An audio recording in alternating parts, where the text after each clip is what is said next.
nasıl yaşanacağını öğrendiğinizde yaşanacak hayat kalmıyor. Bizde de böyle bir söz vardır. Fırın tava geldi, hamur tükendi, akıl başa geldi, ömür tükendi. Anlıyorsun bir noktada ama ondan sonra ne kaldı? Onu bilemiyorsun tabii. Ne kadar erken anlaşılırsa o kadar iyi.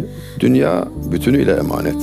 Dünya hayatı, hayatın kendisi. Aldığın her nefes emanet. Sahiplenmek ile sahip çıkmak arasında hayati bir fark vardır. Sahiplenmek haddini aşmaktır. Kendini bir şey zannetmektir. Kendinde bir varlık vehmetmektir. Galiba şeyh galibi görmemiş olmaktır.